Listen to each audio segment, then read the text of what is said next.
our job was to convince, let's say, Ecuador to accept a $1 billion loan, convince the World Bank to give Ecuador a $1 billion loan.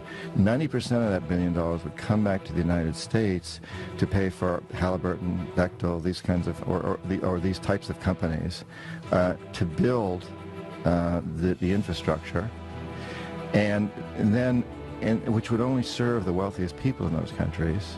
And then the country would be stuck with this huge debt, which over time would continue to be refinanced and get larger and larger and larger, so that in fact today, Ecuador owes more than 50% of its national budget just to pay down its debt service, which means there's very little money left to go to pay for the education or health services for the poor people, who are the ones who suffered from these projects. It was their rivers that were destroyed as we built hydroelectric plants.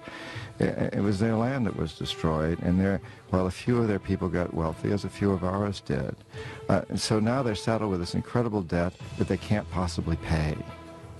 And so we go in and demand our pound of flesh, very much like the mafia. That's why we call ourselves hitmen. So today, for example, this is actually what's happened in Ecuador.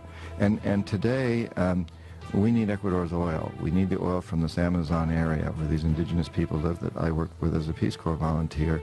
And we tell Ecuador, since you can't pay off your loans, what you need to do is turn over your Amazon to our oil companies. And that's what they're doing. And the indigenous people there, the ones I work with now, have basically declared war. They said, we're not allowing these oil companies to come in. We're going to fight to the very last man if we have to. It's a terrible situation, and what it is all about is building empire. We've done this in every country around the world that has resources that we covet.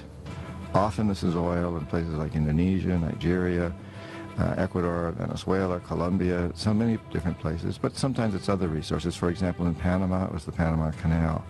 And in this process, we've managed to create the largest empire in the history of the world, and we've done it largely without military might.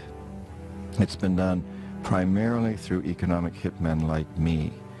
Now, when the economic hitmen fail, as we've done as we did in Panama with Omar Torrijos, and in Ecuador many years ago with Jaime Roldos when I was there. When we fail, the jackals are sent in. And these are CIA-sanctioned troublemakers. They will try to foment coups in a country. They'll try to overthrow the president. If they fail, if they're not able to do that, then they'll assassinate him. And Jaime Roldos of Panama, who was not overthrown, well, he was assassinated. And Omar Torrijos, Jaime Roldos of Ecuador, Omar Torrijos of Panama, the same thing happened. We economic hitmen failed, the jackals went in and assassinated these presidents. It happened with Allende in Chile, Arbenz in Guatemala, and it's part of what Vietnam was about. And when the jackals fail and the economic hitmen both fail, as in Iraq, the final step is for us to send in our young men and women to die and to kill. And that's what we're doing in Iraq today.